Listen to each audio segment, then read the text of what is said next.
Well, I was raised as a Latter-day Saint, but we were not active in any particular church when I was very young. My father was on the road a lot, and I didn't have a religious belief so much.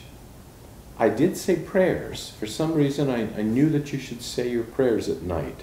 And I think by the time I was 7 or 8, maybe 9, I began to sense that there was something real there. That I would have been void of any, like I said, theological understanding. Would you have called them Mormon beliefs at the time, knowing that you're... I would say early on, it's just kind of theistic beliefs. It's just beliefs God beliefs in a supreme being. Okay. Would you have related it to the Christian God, i.e., the God of the Bible? It was because by the time I was around 5, we moved to Nashville, Tennessee. We didn't know if there was an LDS church in the area, so the only church I had was I went to a vacation Bible school. Okay. And so, to be honest with you, the first formal teaching that I can think I can conceive of having would have been in a Baptist setting. Okay. I came to faith through experiences. I came to faith through praying. So that when I move into my older years and we become active Latter-day Saints, practicing. At what time did that happen? That would have been when I was about 9 or 10. They gave me a sense that we were heading somewhere.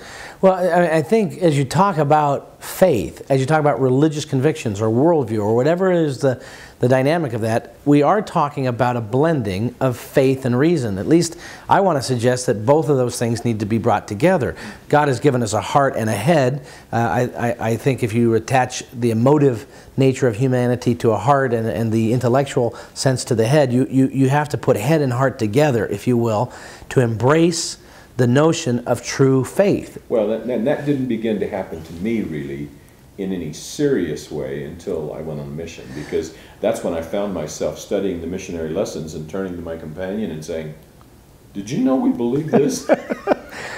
You had an experiential knowledge or growth in generic Christian faith, and it gets affiliated with Mormonism it's channeled into Mormonism because Mom and Dad become active in it. Not again because it was the conviction of truth that brought you to that. Nor do I recall any kind of conversion type experience. Like I want to leave this and become that. No, you were just continuing on. It was kind of a gradual movement into activity in the faith, because that's where Mom and Dad went. Which is, again, the opposite is my mom makes a dramatic decision, a very thoughtful and quote-unquote experiential decision to embrace the Mormon faith, feeling like she really wants to make sure she's making the right decision so she leads her children well.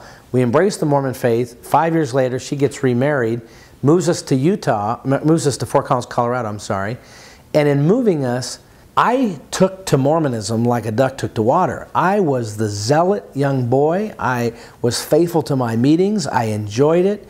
I don't remember a lot of that time prior to moving to Fort Collins, but certainly in my Fort Collins years, by the time I was 8, turning 9, my mid to late elementary years. Why did you like it? I'm interested. Well, what is it that you felt made it enjoyable for you?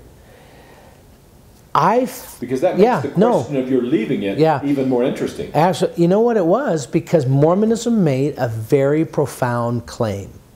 And from my earliest years, I can recall believing with a certain sense of, honestly how I looked at it, a certain sense of pride that I was a part of the one true church upon the face of the earth. For me, that phrase was known in my 2nd grade, 3rd grade time period.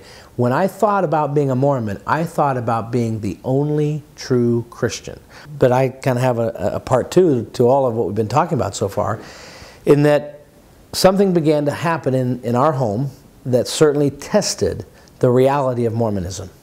And that test came in the conflict between my mom and my stepdad. My stepdad was supposedly a good Mormon. They'd both been divorced, so they had to be married civilly, and then they were going to be married in the temple a year later. And I often ask myself, because I have to acknowledge the importance of experience, but had my stepdad been a different kind of Mormon... We may have been having a different kind of conversation. Absolutely. But I would like to believe that truth reigns above our experiences. So I actually believe that regardless of how my stepdad was, it's not him to blame for this course of life that I've taken. So, but because of the conflict, and after a year's time of being married, my mom was wanting to go to the temple and have their temple made in a temple marriage, and he was not willing to give up some habits of his that prevented him from going to the temple. So this conflict begins, and the first year of their marriage was pretty decent. The next 3 or 4 were terrible, and it ended in 6 years. And by the time we leave Fort Collins, at the end of my middle of my 7th grade year, we go down to Littleton, Colorado, and for the next year and a half, I begin a new experience in the Mormon Church, one that is tainted by the conflict in my home. I realize that, but one where, for some reason, I immediately go to the Mormon Church in Littleton, Colorado, and I do not connect with any of the youth. I do not connect with the people. Well, in Littleton, Colorado, on the heels of not connecting well with my local Mormon ward for whatever reason, and the conflict in my home, a Baptist friend reaches out to me, a little guy named Eric. And Eric invites me to his church. And I figured, well, the people at my ward aren't so friendly, so I'll go there. Now, I'm a good Mormon. I don't think that this is a beginning of a compromise. In fact, I said to myself, I know I'm still a member of the One True Church, but they're not very friendly, and my mom and dad aren't going, so I'll go with Eric. And Eric was like a substitute. But something happens in that experience for me in the middle of my 7th grade year to the end of my 8th grade year, and that is that I find a new community of very friendly people. I connect very well with the youth pastor, a guy named Pastor Mike, and yet all that changes when he comes to a Sunday school class not realizing that I'm a faithful Mormon kid, and he gives a talk about how Mormons aren't Christians. I go to this camp where there's these lesser Christians, these Christians who weren't as spiritual as I was, but Bob, the way they sang about God, the way they sang about Jesus, the way they talked about Him, the way they prayed to Him, I felt that they had a relationship and I had a religion. And I would say the difference between the little boy that went to that camp and the little boy that came away from that camp was that the little boy that went felt that God revealed Himself in a particular religion and that He saved the world. But that little boy that came out of that camp was convinced that Jesus Christ died for me personally. I love you. I respect you. I deeply appreciate you. We've had wonderful experiences together. I was going to say I would die for you. And yet, you know, I don't know. You know, even though we share so much, I don't know in the same way that I would have confidence in my fellow evangelical Christian brother. I don't know that I have the confidence that you're going to be in heaven with me like I would know that I am confident that my wife Jill's going to be in heaven with me.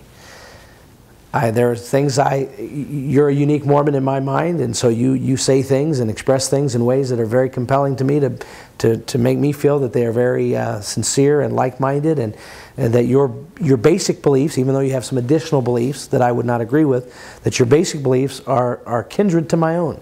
I would sort of distill it for me this way, and that is, respect for another person does not have to be on the basis of agreement. I agree. On that I agree. Something as critical as eternal things. Yep.